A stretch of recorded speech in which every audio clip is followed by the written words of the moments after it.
नमस्कार, जय हिंद। आप सभी का फिर एक बार बहुत बहुत स्वागत है हमारे इस गणित बैच में, जिसमें मैं आपको सिखाता हूँ इंजीनियरिंग मैथमेटिक्स गेट के लिए। तो अगर आप गेट की प्रिपरेशन कर रहे हैं तो आपको पता है कि इंजीनियरिंग मैथमेटिक्स के जो 15 मार्क्स हैं वो कितने इंपॉर्टेंट है, और इन्हीं 15 मार्क्स को हम इस सीरीज़ के जरिए कवर करने जा रहे हैं। आज का टॉपिक है कॉम्प्लेक्स नंबर्स। आज उसका पहला लेक्चर होगा, उसकी शुरुआत करेंगे। आइए फटाफट से वीडियो में आगे बढ़ते हैं।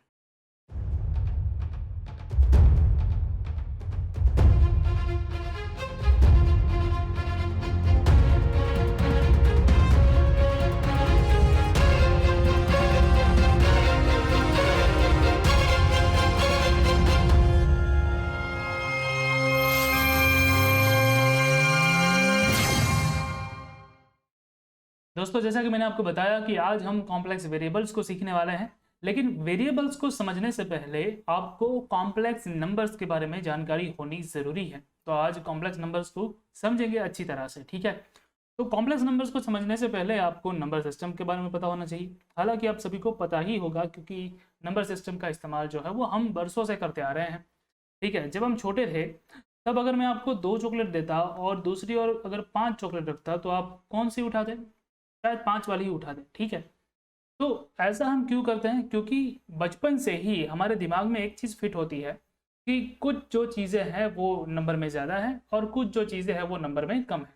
ओके, भले ही हमको नंबर का ज्ञान नहीं होता, भले ही हमको ये पता नहीं होता कि 1 क्या होता है, 2 क्या होता है, 10 क्या होता है, ठीक है, लेकिन हमको ये पता होता है कि कौन सी चीज़ें बड़ी है और कौन सी चीज़ें छोटी है, कौन सा नंबर ज़्यादा है, कौन से नंबर्स में कुछ चीज़ें ज़्यादा है और कौन सी चीज़ें नंबर्स में कम है। ये सारी चीज़ों का अंदाज़ा हमको होता है, और उसी के ऊपर से 1 2 3 4 वगैरह वगैरह आया है। और क्योंकि वो नेचुरली जो है वो हम समझे हैं, इसलिए उसको हम नेचुरल नंबर्स में इंक्लूड करते हैं।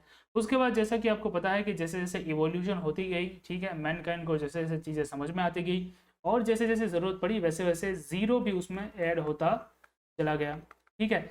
जैसे जैसे और ज़रूरत पड़ी वैसे वैसे हमने नेगेटिव नंबर्स का इस्तेमाल करना शुरू कर दिया, ठीक है। -3, -2, -1, फिर से 0 1 2 3 4 थे हमारे पास, ठीक है। लेकिन ये सारे के सारे कैसे नंबर्स थे? होल नंबर्स थे, इंटीजर्स थे, ठीक है। तो बाद में हमने क्या शुरू किया? बाद में जो है हमको ज़रूरत पड़ी तो हमने डेसिमल पॉइंट्स का, डेसिमल सिस्टम्स का इस्तेमाल करना शुरू कर दिया, ठीक है। तो वो हो गया 1.2, 1.3, ठीक है। इस तरह से हमारे पास नंबर्स आने शुरू हो गए। उसके बाद क्या हुआ कि हमारे पास रूट वाले ऐसे नंबर जो परफेक्ट स्क्वायर नहीं थे, ठीक है, जैसे कि √2, √3, √5, ठीक है, ऐसे नंबर आना शुरू हो गए। ओके, और ऐसा करते करते धीरे धीरे हमारे पास जो है वो नंबर्स बहुत सारे हो गए, और इन सारे नंबर्स को अगर हम मिला दें तो हमारे पास रियल नंबर्स बन जाते हैं। ये सारे वो नंबर्स हैं जिनका हम रूटीन लाइफ में इस्तेमाल करते आ रहे हैं किसी ना किसी तरीके से, और उसी के ऊपर से आया है ये सेट, ठीक है, जिसका आपको मुझे ज़्यादा डिस्कशन इसके ऊपर करने की ज़रूरत नहीं है। मुझे उम्मीद है कि आपको इतना तो पता होगा, क्योंकि आप गेट की प्रिपरेशन कर रहे हैं, ठीक है। तो नेचुरल नंबर्स, ओके, यानी कि 0 1 2 3 वगैरह वगैरह। इंटीजर्स, जिसमें नेगेटिव नंबर्स भी आते हैं, जिसको जेड का सेट बोलते हैं, ठीक है। उसके बाद आता है क्या? क्यूशंट्स, रैशनल नंबर्स, ठीक है, क्यू का सेट। उसके बाद रियल अलजेब्रिक नंबर्स, ओके, और उसके बाद सारे के सारे नंबर्स जो हैं वो रियल नंबर्स में आते हैं, राइट। सभी नंबर्स रियल नंबर के पार्ट हैं। अब आप मुझसे पूछेंगे कि ये सारी चीज़ें तो हमको पता है, इसमें कॉम्प्लेक्स नंबर कहाँ है भाई? ओके, कॉम्प्लेक्स नंबर जो है वो थोड़ी सी अलग सी बला है, ठीक है। अगर मैं आपसे पूछूं, इन सारी चीज़ों का आंसर शायद आपको पता भी होगा, ओके, इन सारी चीज़ों का आंसर शायद आपको पता होगा, लेकिन अगर मैं आपसे पूछूं कि भाई एक रूट मुझे निकाल के दो, ओके, एक रूट मुझे निकाल के दो, √-9, √-9, ठीक है। अब आप मुझसे क्या कहेंगे कि भाई -9 जो है उसका तो पता नहीं, लेकिन 9 का पता है, 9 का 3 होता है, प्लस और -3, ठीक है। तो आपने क्या किया? फिर -1 का पता नहीं है, ठीक है, -1 × 9 लिख सकता हूँ ना मैं इसको, ओके। -1 का पता नहीं है, लेकिन 9 का प्लस और -3 होता है, ओके। तो इसका क्या करोगे? ये जो बाकी का √-1 बच गया है उसका क्या करोगे? ओके, अब ये जो सवाल आपको इस वक्त मैंने आपसे किया है, वही सवाल पहले के ज़माने में मैथमेटिशियंस को भी होता था, ओके। बहुत सारे ऐसे मैथमेटिशियंस को ये सवाल जो है वो होता रहता था, और उस वक्त ये चीज़ जो है वो थोड़ी सी मुश्किल थी समझने में, थोड़ा सा इसको दिक्कत होती थी लोगों को, इसीलिए इसको नाम दिया गया कॉम्प्लेक्स, ओके। मैथमेटिक्स की ऐसी ब्रांच जिसको समझने में मुश्किल होती है, इसीलिए इसको कॉम्प्लेक्स जो है वो नाम दिया गया, राइट। धीरे धीरे इसका सिंप्लीफिकेशन होना शुरू हुआ और लोगों ने ये सोचा कि चलो √(-1) जो है वो कोई तो नंबर होगा, ठीक है, कोई तो नंबर होगा ना, वो हमको पता नहीं है भले कि उसकी वैल्यू क्या है, लेकिन वो कोई ना कोई नंबर होगा।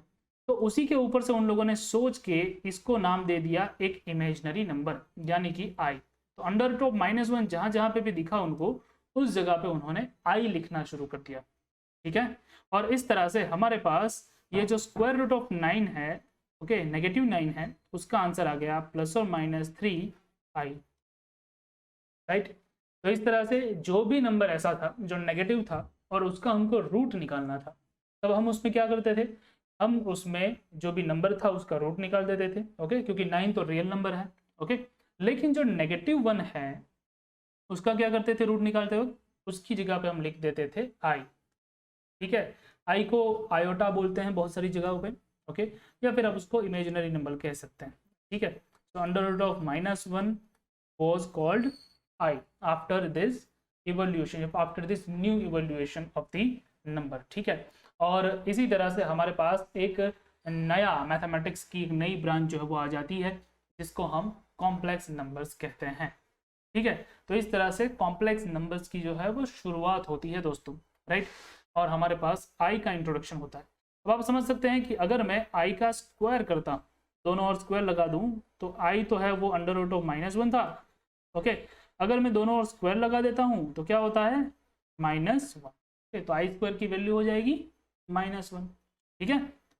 चलिए, उसी तरह से अगर एक और आई से मल्टीप्लाई कर दूं, ओके, मतलब कि आई स्क्वायर तो था ही, अगर मैं आई³ लगा दूं, ओके, तो मुझे एक आई से मल्टीप्लाई करना होगा, तो वो होगा -i, ठीक है। दोनों और आई से मल्टीप्लाई करना होगा, सिंपल सी बात है, राइट।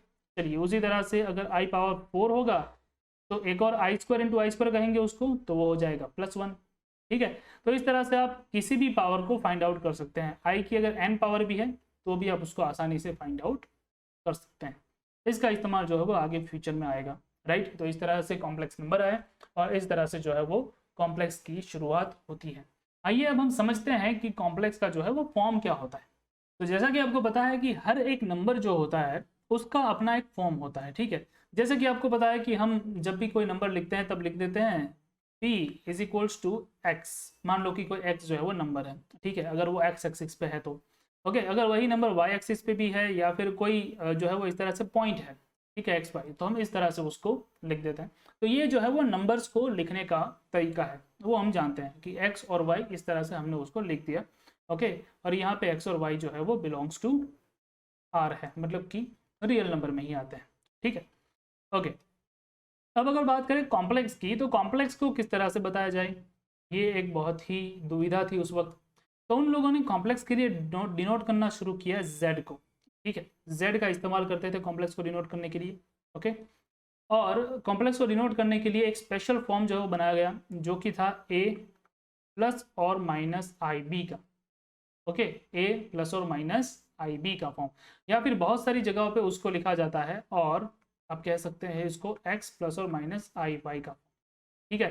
तो चलिए, हम x और y से ज़्यादा फेमिलियर है, इसलिए इसको a और b ना कहते हुए मैं x और y ही कहता हूँ, ठीक है, ताकि आपको ज़्यादा कन्फ्यूजन ना हो।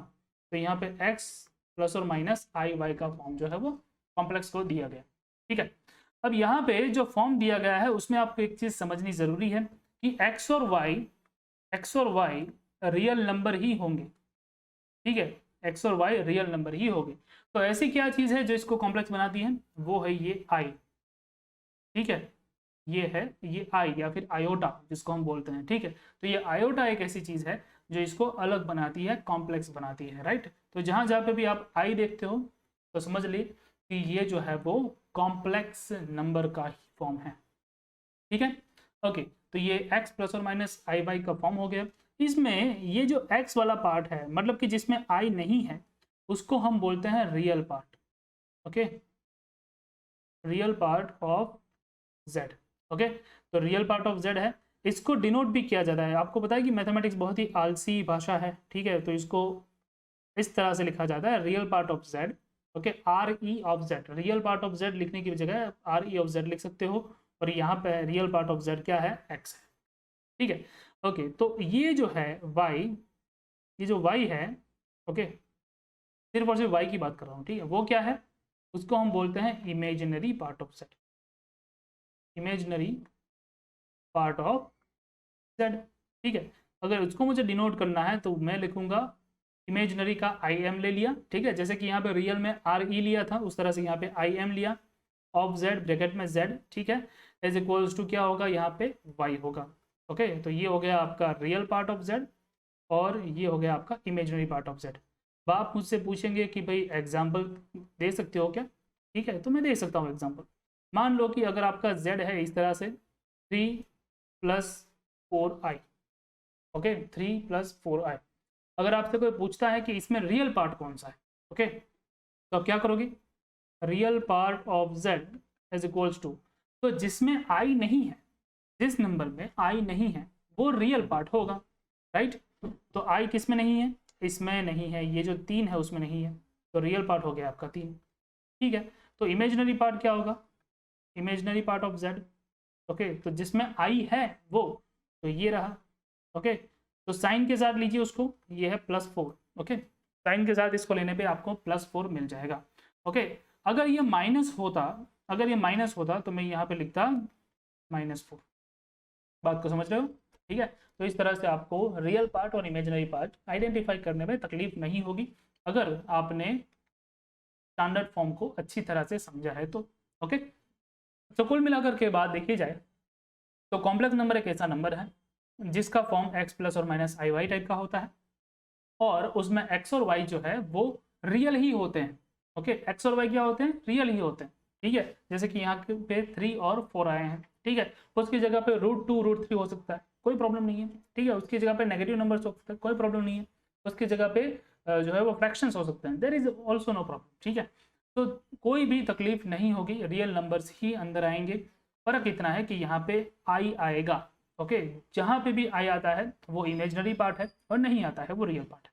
ओके, अब अगर आप कॉम्प्लेक्स नंबर को समझ चुके हो, ये कॉम्प्लेक्स नंबर है मान लो आप समझ चुके हो, तो उसका कॉन्जुगेट भी समझना इतना मुश्किल नहीं है।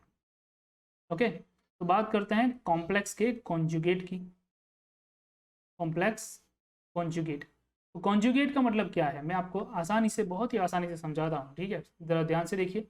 अगर आपके पास z = x + iy है मान लीजिए, ओके, ये आपका एक कॉम्प्लेक्स नंबर है, इज अ कॉम्प्लेक्स नंबर, देख ही सकते हैं आप, कॉम्प्लेक्स नंबर है ये। ओके, तो इसका कॉन्जुगेट आप किस तरह से लिख पाएंगे, देन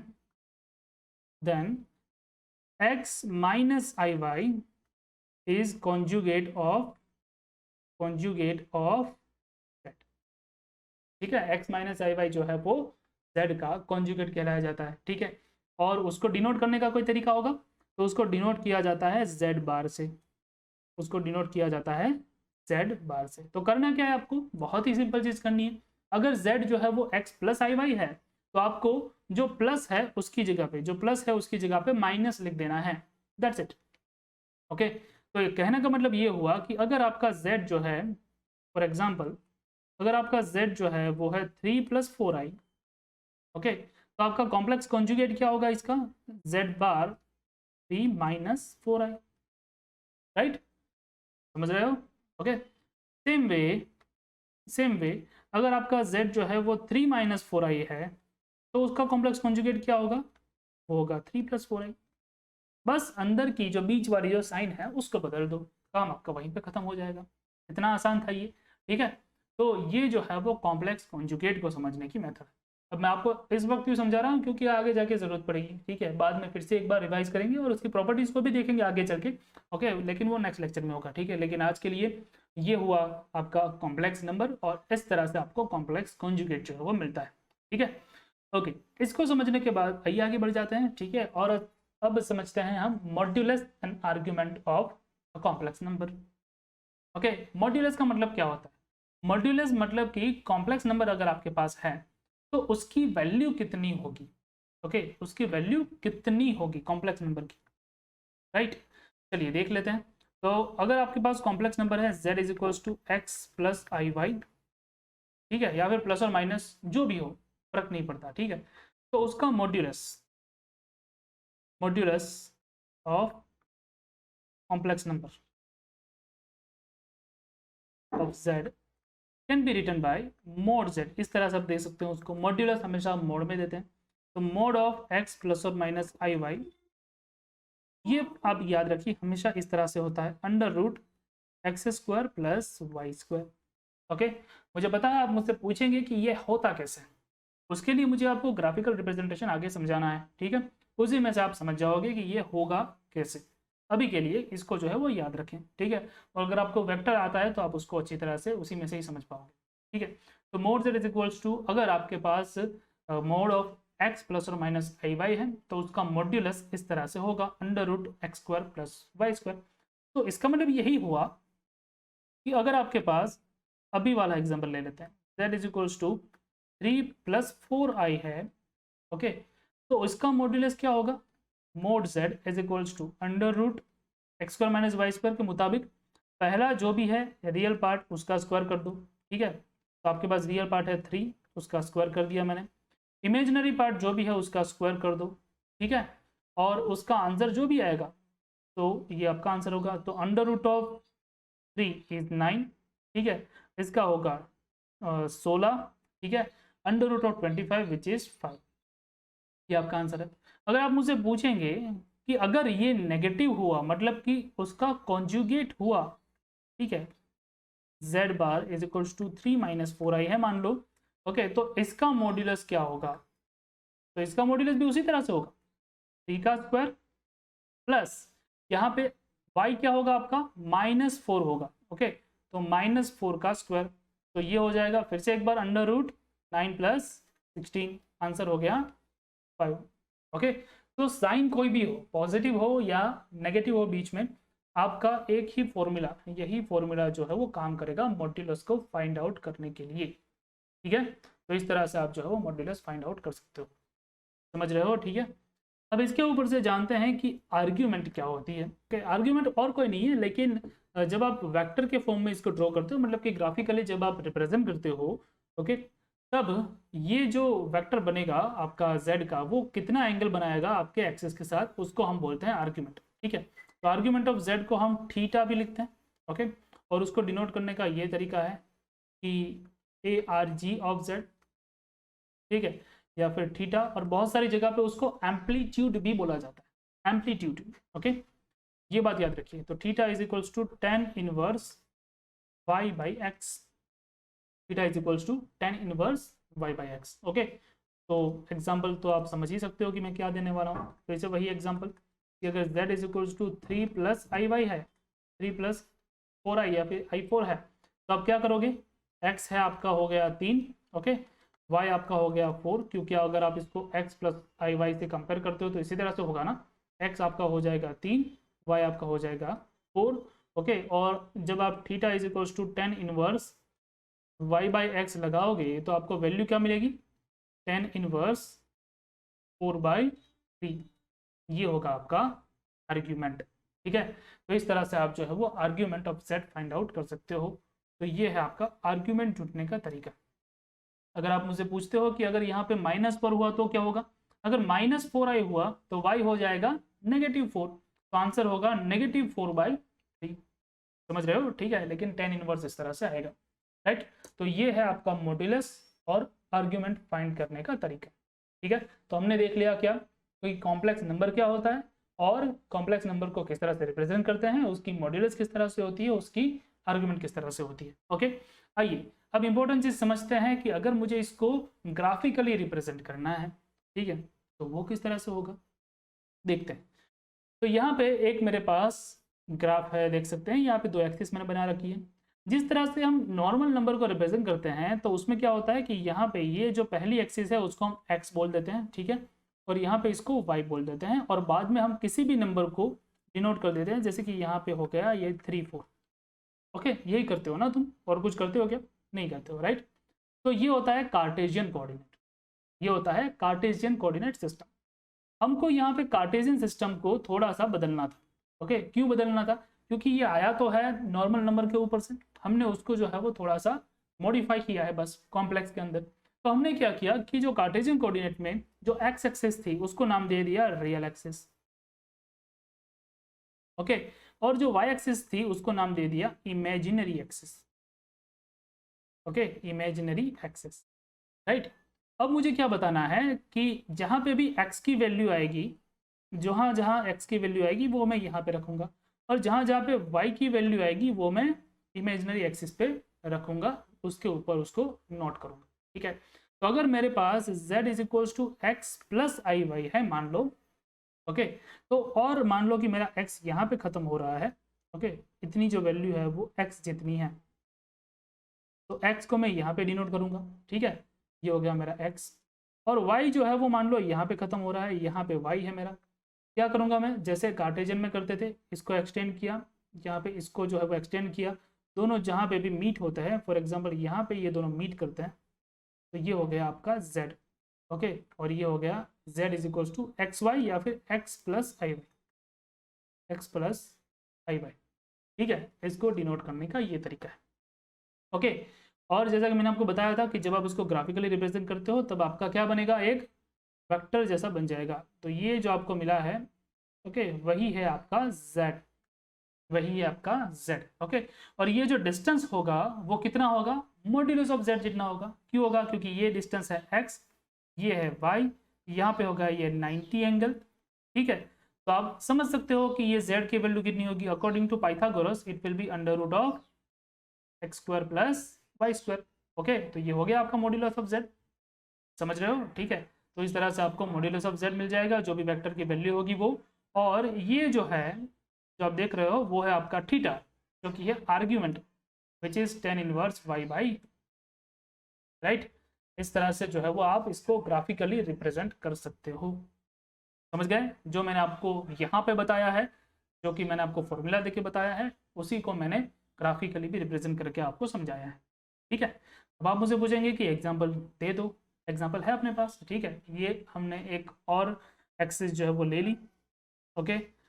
जैसा कि मैंने आपको बताया, ये है रियल एक्सिस, ये है इमेजिनरी एक्सिस, ठीक है। मुझको दिखाना है z is equals to 3 plus 4i, okay. तो x इज इक्वल्स टू 3 हो जाएगा रियल एक्सिस पे, ओके, और y इज इक्वल्स टू हो जाएगा 4, जो कि होगा इमेजिनरी एक्सिस पे, ठीक है। ये समझ रहे हो, ये रियल पार्ट ऑफ z है इसलिए रियल एक्सिस पे, ये इमेजिनरी पार्ट ऑफ z है इसलिए इमेजिनरी एक्सिस पे दिखाना है, ओके। तो पहले रियल एक्सिस पे दिखा देते हैं 3 को, मान लो यहाँ पे आता है, ये रहा 3 आपका, ठीक है। और इमेजिनरी एक्सिस पे दिखा देते हैं 4 को, ठीक है। तो रियल एक्सिस और इमेजिनरी एक्सिस पे 3 और 4 को मैंने दिखा दिया है, दोनों को एक्सटेंड करना है आपको। ये मैंने इसको एक्सटेंड कर लिया है, ओके, और यहाँ पे इसको मैंने एक्सटेंड कर लिया है, तो आपका काम हो गया। ये जो दोनों इस जगह पे मैच कर रहे हैं, मीट कर रहे हैं, ठीक है। ये होगा आपका z is equals to 3 plus 4i, okay. बहुत सारी जगहों पे z 3 4 ऐसा भी दिया जाता है, ओके। तो इस तरह से आप उसको लिख सकते हैं।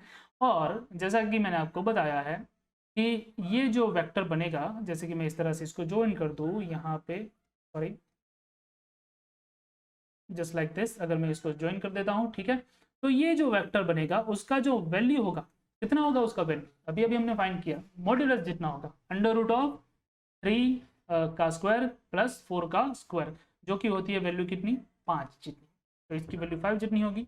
और ये होगा आपका थीटा, जो कि होगा आपका आर्ग्यूमेंट, ठीक है। इस तरह से किसी भी कॉम्प्लेक्स नंबर को आप इस तरीके से रिप्रेजेंट कर सकते हो। अब इसका कुछ नाम तो होगा, जैसे कि वहाँ पे कार्टेशियन कोऑर्डिनेट नाम होता था, ठीक है। तो इसका क्या नाम है, बहुत ही बढ़िया सा नाम है, ठीक है। तो नाम आप याद रखो, इसका नाम है आर्गन्ड डायग्राम, आर्गन्ड डायग्राम, ठीक है, ओके। ये जैसे कि कार्टेशियन डायग्राम था पहले वाले में, ठीक है, यहाँ पे इसको आर्गन्ड डायग्राम बोलते हैं, फिर इसको graphical representation of complex number भी बोलते हैं, ठीक है। तो इस तरह से जो है वो आप इसको रिप्रेजेंट कर सकते हो किसी भी वक्त, कभी भी, ओके। और अगर आपके पास पॉजिटिव नेगेटिव नंबर्स होते हैं तो उस तरह से आप उसको रिप्रेजेंट कर सकते हो, समझना आसान है, ठीक है। तो अब हम समझेंगे कि polar form of complex number क्या होता है, मतलब कि जो भी हमने ग्राफिकली रिप्रेजेंट किया अभी अभी, अगर उसको हमें पोलर फॉर्म में कन्वर्ट करना है तो कैसे कर सकते हैं, ठीक है। तो यहाँ पे आपके पास, जैसा कि आपको पता है कि पहली जो आपकी एक्सिस है, ठीक है, वो है रियल एक्सिस, और ये रही आपकी इमेजिनरी एक्सिस, ओके। और जब आप z is equals to x plus i y को रिप्रेजेंट करते हो तो आप उसको कैसे लिख सकते हैं, ऐसा ही रिप्रेजेंट कर सकते हैं कि भाई ये रहा आपका z, ठीक है, और यहाँ पे जो पॉइंट आएगा वो होगा x प्लस आई वाई का पॉइंट। ओके, और जब आप इसको नीचे जो है वो प्रोजेक्ट करेंगे x एक्सिस पे, ओके, तो ये क्या हो जाएगा आपका, ये हो जाएगा आपका x वाला पॉइंट। ओके, चलिए, और जब आप इसको प्रोजेक्ट करेंगे y एक्सिस पे, ओके, तो ये हो जाएगा आपका y वाला, ठीक है। अब एक चीज़ आपको पता है, जब अगर आपको थोड़ा बहुत वेक्टर का आइडिया हो तो एक चीज़ आप जानते हैं, ये थीटा है, ठीक है।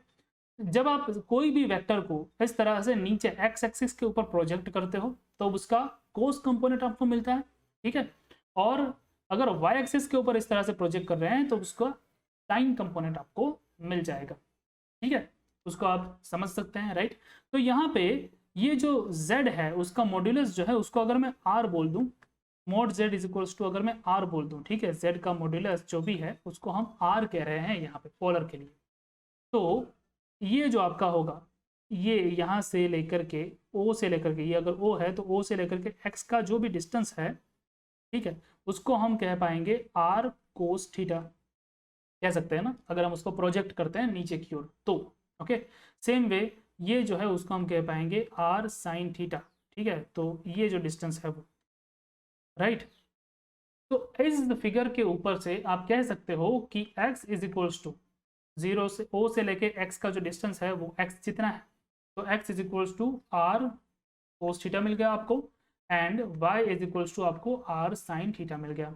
तो जो आपके पास फॉर्म था, जो आपके पास जनरल फॉर्म था कॉम्प्लेक्स नंबर का, जो कि था z is equals to x plus i y, अगर उसमें आप ये वैल्यू सब्सटीट्यूट कर देते हो तो आपका z बन जाता है इस तरह से r कोस थीटा प्लस आई r साइन थीटा। मतलब कि अगर आप r को कॉमन निकाल लो तो बन गया r cos theta plus i sine theta. इसको हम बोलते हैं कॉम्प्लेक्स नंबर का पोलर फॉर्म, ठीक है, इसको हम कह देते हैं कॉम्प्लेक्स नंबर का पोलर फॉर्म, ठीक है, पोलर फॉर्म, राइट, यही है आपका पोलर फॉर्म।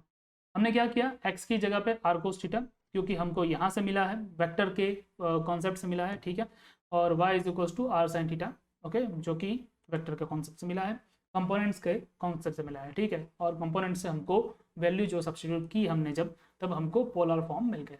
अब यहाँ पे ये जो टर्म है अंदर कोस theta plus i sine theta, बहुत ही इंपॉर्टेंट टर्म है, ठीक है, क्योंकि एक चीज़ याद रखिए, कोस theta plus i sine theta को आप लिख सकते हैं इस तरह से e power i theta, E power i theta लिखा जा सकता है दोस्तों, ये बात बहुत ही इंपॉर्टेंट है, ओके, बहुत ही ध्यान में लेने वाली बात है, ओके। और इसी के ऊपर से अगर आप सभी वैल्यू सब्स्टिट्यूट कर देते हैं तो आपको मिल जाएगा z is equals to r e power i theta, it is another form of polar, ठीक है, it is another form of polar representation, ठीक है। तो यहाँ पे पोलर रिप्रेजेंटेशन करने के दो फॉर्म है आपके पास, एक है ऊपर वाला z is equals to r cos theta plus i sine theta, दूसरा फॉर्म है z is equals to r e power i theta, ठीक है। अब आप मुझसे पूछेंगे कि एक आपके पास फॉर्म हो मान लो तो उसको आप पोलर में कैसे कन्वर्ट कर सकते हो, ठीक है, जैसे कि हमारे पास एक, हम अब से एग्जाम्पल लेते ही आ रहे हैं, z is equals to 3 plus 4i है।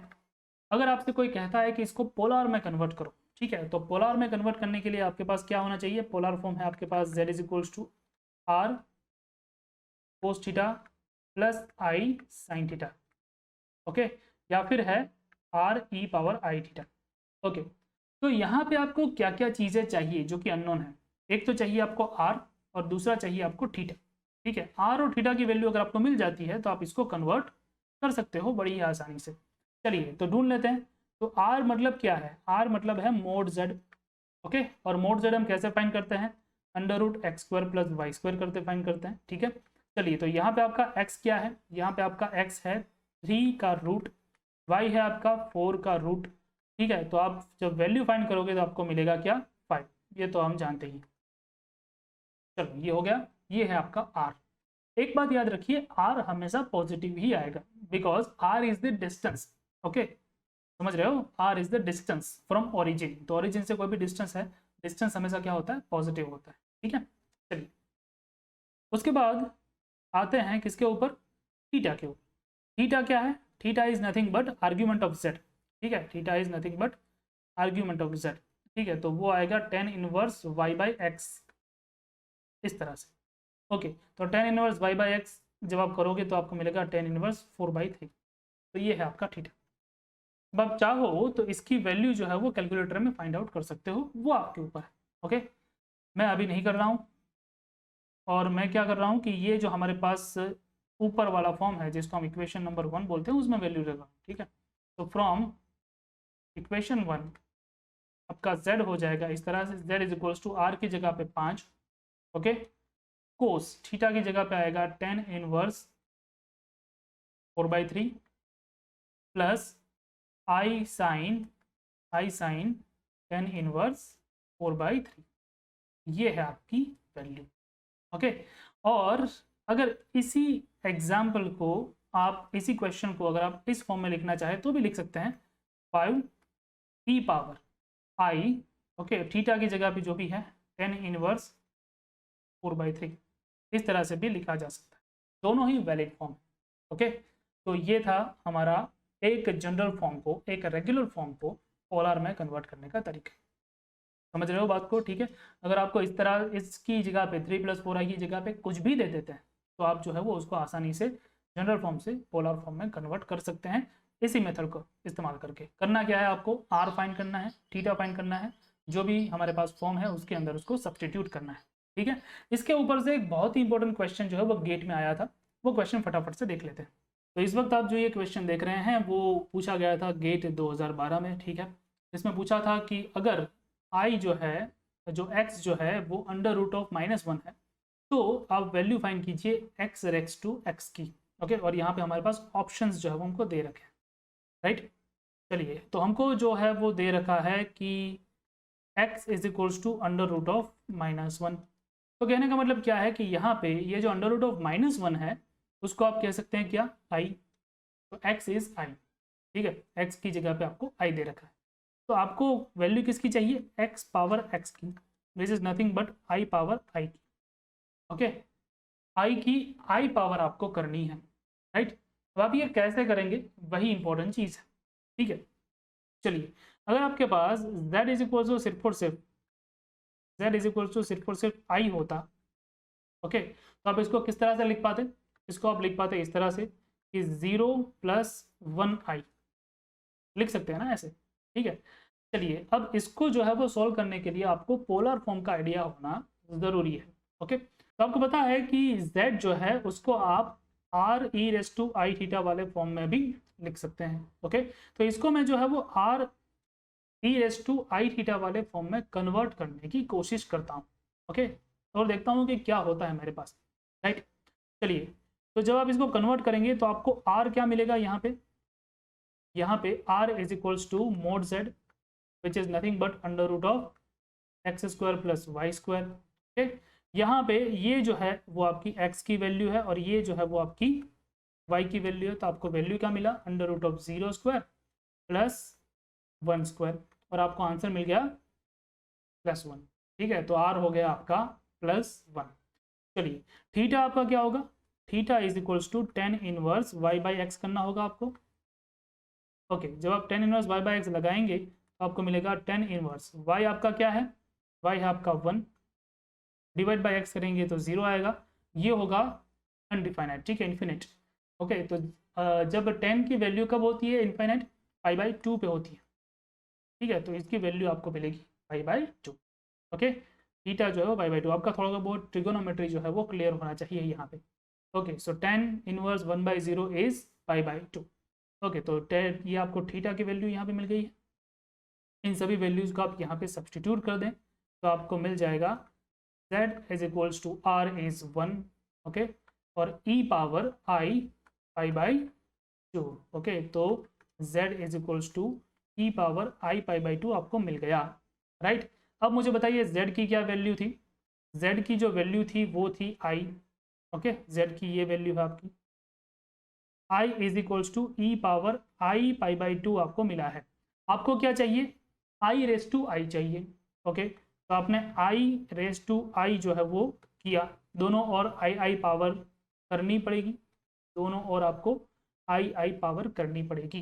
ठीक है, जब आपने दोनों और आई पावर कर दी तो क्या होगा, देखिए जरा यहाँ ध्यान से, e power i is equals to e power i pi by 2 तो था ही, उसके साथ आपने एक और आई पावर जो है वो ली है, उसकी एक और आई पावर ली है, तो ये दोनों आई और आई पावर मल्टीप्लाई करेगी तो होगा क्या, e power pi by 2 into i square.